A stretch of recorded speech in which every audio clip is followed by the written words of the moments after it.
I've done it. I have finished my office for now.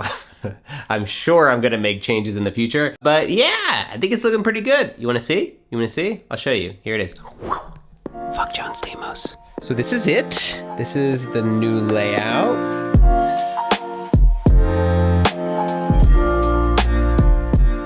Now we've got two desks. This is my podcasting table right here because I'm starting to podcast again. Got the microphones set up right here so they can just stay up at all times, which is amazing. I don't have to take them down to make space. I'll probably walk through the podcasting interview setup at another point just because it's quite complicated. These are, I think they're like steel legs from Amazon. They weren't super expensive. Screwed them right to the table as you saw.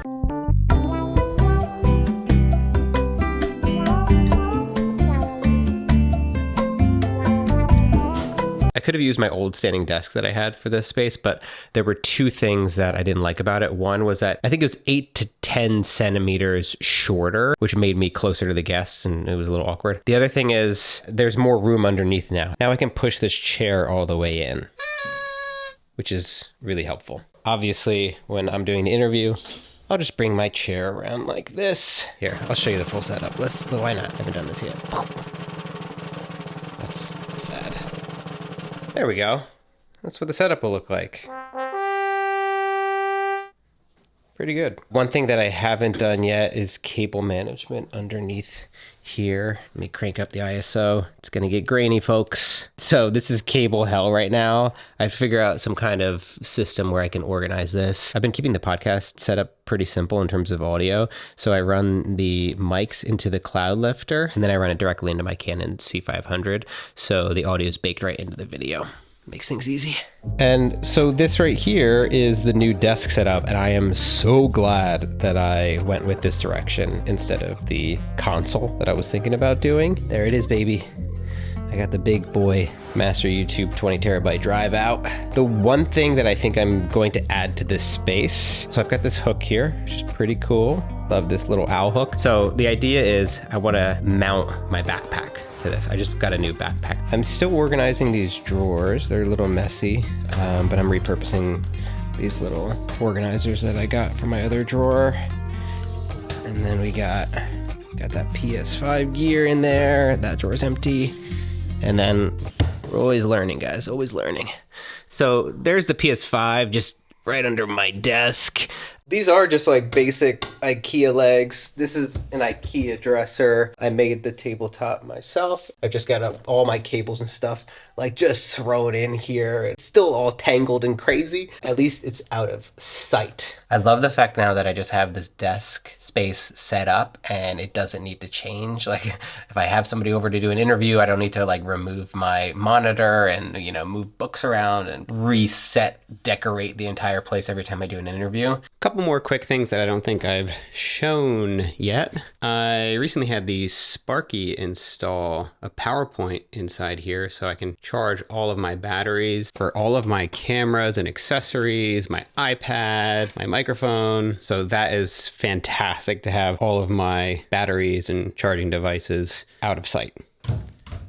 This is some new storage that I've created. So I put a few shelves in here that weren't there because this is our ducted AC, which they had to basically rip out this entire storage area. And so I've started to make more use of it. This is just all my lighting gear. It's getting dark, but I've got this little light. Okay, this is too bright. Let's turn this down. What the fuck? There we go. Oh, how's that? That's nice. So let's try that again. Okay. Oh, and look at this. What do we have in here?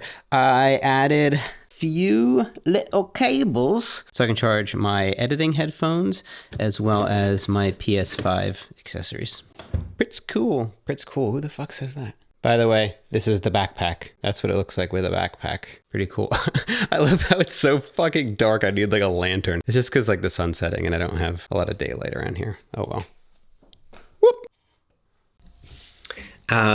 One thing that I wrote about in the newsletter a couple weeks ago was this idea that I feel like I'm constantly seeking approval from other people when it comes to small things like getting a new jacket, or changing up my style, redecorating my office, or even big things like the future of my work, where I'm finding fulfillment and purpose from. I find that when I'm feeling lost or when I'm feeling insecure, I go to people that I trust, people that I love, people that I respect, and I ask them, I'm basically asking them for approval to do the thing that feels uncomfortable and outside of what I would typically do. But that's flawed in so many ways. One, if they don't give you the answer that you actually want, then it's deflating and it hurts and feels like you're being held back. But I think on a deeper level, it's more important that you just do the thing that you want to do because that's what feels right to you, not because of what other people are going to say or think of you. That has been a huge shift for me where I just said, okay, I'm not getting feedback from anyone. And now like painting this office, like that was like a big deal. I did tell Nat I was going to do it. Like, I'm not an idiot. Like this is our house together. You can't just go around painting walls without talking to your wife. That's a recipe for disaster. But like taking those steps forward without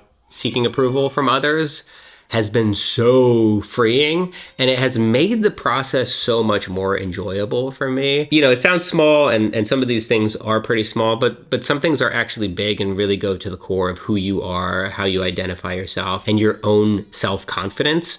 And so when you have confidence in the direction where you want to take your life, from the small things to the big things, it just changes everything. Okay, that's it for my motivational speech. Thanks for watching. See you next time. Love you. Bye.